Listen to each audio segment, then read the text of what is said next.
Okay, listener, it's time for bonus content, and we asked you guys to send us DMs to our Instagram, and they have been coming in. So each Thursday, we're going to pick, the producer, Kylie, is going to pick 2 or 3 DMs. Okay. And she's going to play them for us. Okay. And then we're going to free ball it. So have you heard them before? No. Okay. I'm lying. I have.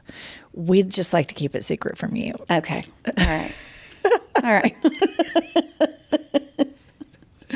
But also, listener, we need you guys to rate. What else, Pumps? Review and subscribe. That's right. And follow. Oh, follow. Yes. Yeah. And then apparently our new producer that's joined the team, Kylie, who joined Jen and Neely, she knows how to get people all wound up on TikTok. I know. And so they're going crazy over on TikTok about the baby talk. I'm shocked that anyone would admit that they baby talked, much less defend it. So on TikTok, the majority of these listeners are pissed at us, right? They're pissed off. And they are the baby talk defenders. Yeah, of all the things you've said, this is the one that is really getting under their skin. I'm shocked. We've said so many offensive things. And they're pissed off that we don't like the baby talkers. And that's not even offensive. And here's the deal. I love it. I remain steadfast Oh. in our commitment. Put a sock in the baby talk. Okay, let's hear our first I've Had It DM. Okay, this one is from Cammy O. Okay. Cameo. The thing I've had it with is women, pregnant women, holding their bellies in pictures. I mean, come on. Nobody cares. You're not the first to be pregnant. Get over it. Nobody gives a shit. It drives me to drink. I fucking love her.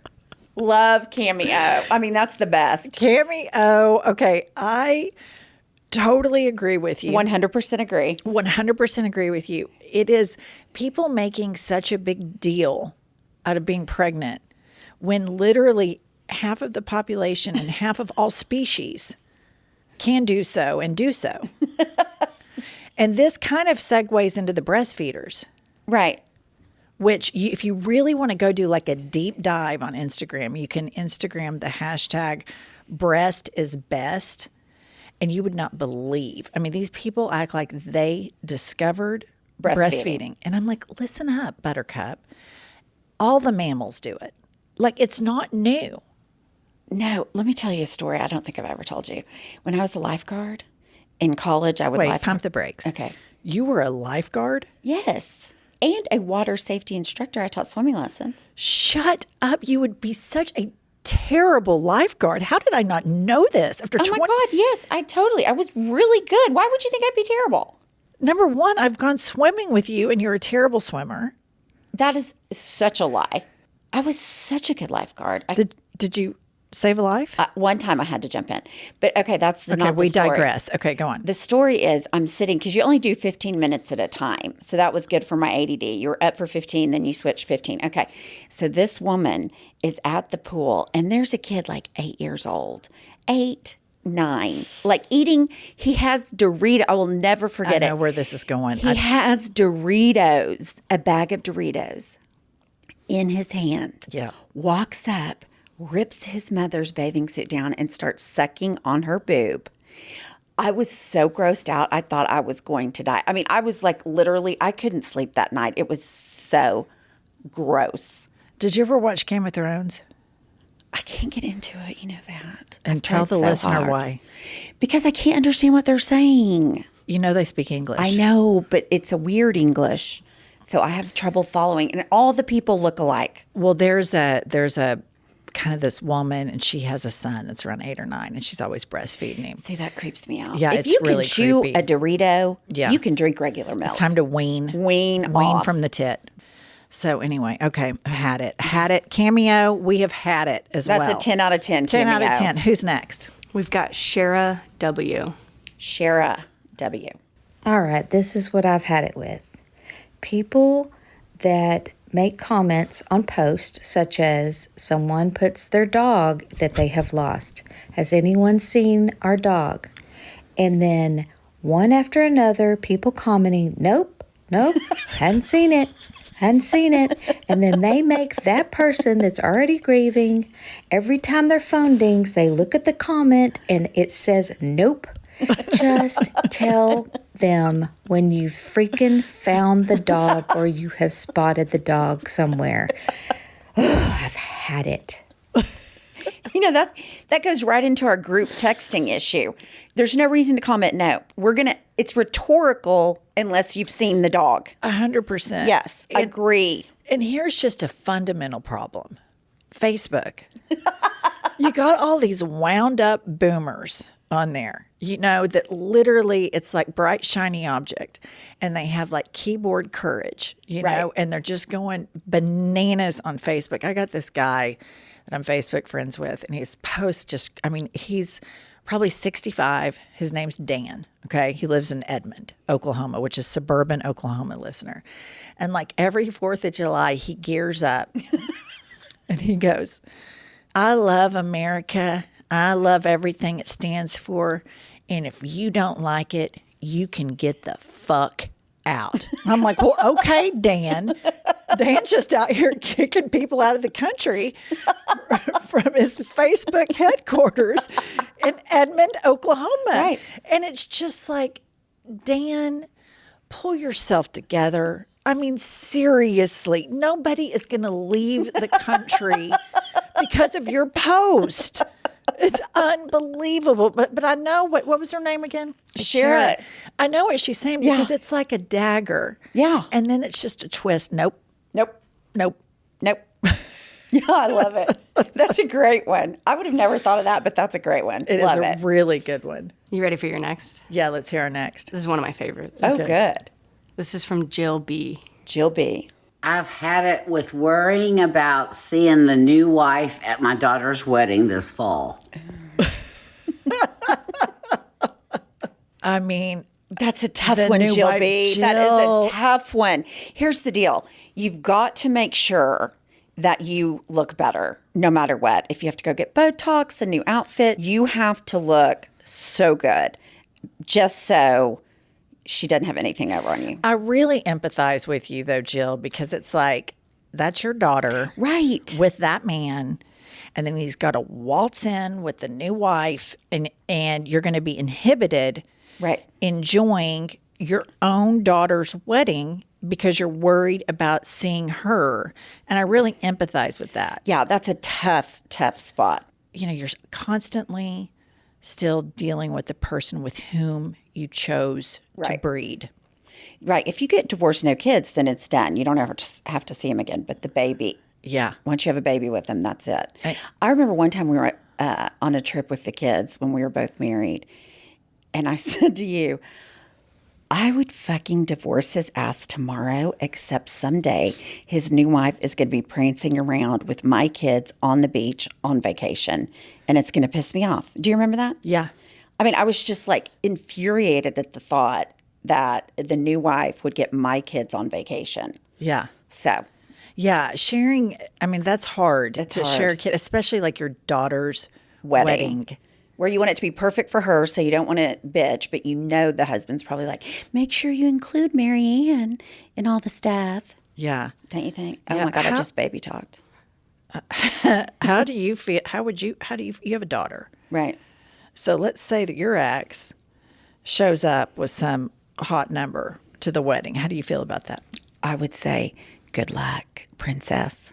You can have it. Take it. It's all yours.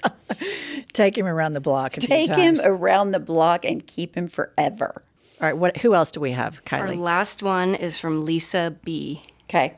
I have had it with people that get offended at every little thing that you say. It doesn't matter what it is, they're always getting their feelings hurt, getting offended. Just for once, I wish that somebody that had a chip on their shoulder, it would be a Pringle, and I'd just eat that thing up.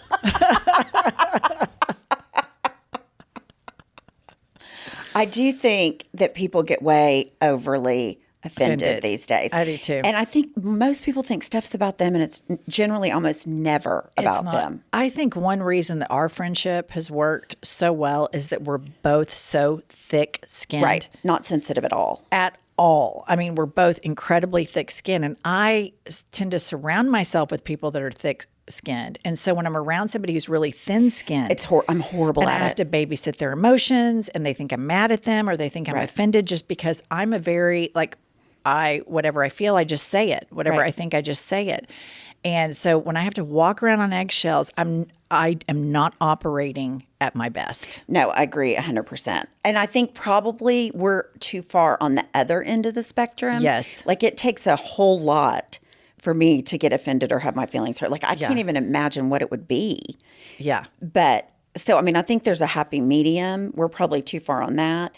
But yeah, I think the selective outrage is a little over the top. And I think you've tapped into something. I do think it's selective outrage. Right. And there's so much typical hypocrisy. People that get offended easily all the time. It's a very cherry-picked offenses. I mean, where they get offended. Like when people are so overtly sensitive, I almost get mad.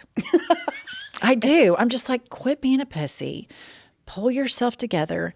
Nobody else is mad. And then you have to kind of babysit the emotions. I am not very good. No, I'm not good at that at all. Okay. I just have to circle back to this lifeguard situation. I taught like 2 to like 10 swimming lessons. I've never seen you properly swim before. I'm a really good swimmer. I remember you doing like jazzercise at our last Mexico trip, like some kind of water aerobics with your vape hanging out of your mouth. But like actually swimming like laps. Yeah. No, I could do it. We'll go to the pool. I'm just going to tell you, listener, you could blow me over with a fucking feather. I have been friends with this woman for 20 years. I'll be on a phone call with her. She's talking, and then all of a sudden I hear this dramatic crash. She's tripped over something in her house. Yes. She's screaming. I don't know, should I hang up, call 911? Do I stay on the phone? Is there a home intruder? She just simply tripped over absolutely nothing. The fact that you were in charge of an entire swimming pool. I've been to Mexico with you multiple times. I've swam with you multiple times. You've never struck me as a swimmer. I would never think that you could save my life. I would never think that you could save my children's lives if they were in a pool. I've been in situations where our children have been injured. You were the least helpful person in the room, hands down. I have had to go apply pressure to your bleeding children and put Band-Aids on them multiple times. I almost pass out at the sight of blood. That's how useless you were. So this is a huge reveal in our friendship. We're going to go up to the club and I'm going to do laps. I can do it all. I can do the breaststroke, the backstroke, Butterfly. the butterfly. I mean, I'm just grace under fire. In the Well, I'll pool. tell you what else we're going to do. I'm going to throw myself in there and I'm going to start drowning. And then we're going to see if I you can save me. Okay. The question will be, do I want to save you? All right, everybody. Thanks for tuning in to our bonus episode. Please DM at I've Had It Podcast things that you've had it with so that you can make one of our bonus episodes. We love to hear this shit. We can't get enough of it. It's fantastic. Send them in. See you next Tuesday. See you next Tuesday. I've had it with that. I've had it. Had it. Had it. Had it. All I can say about that is I've had it.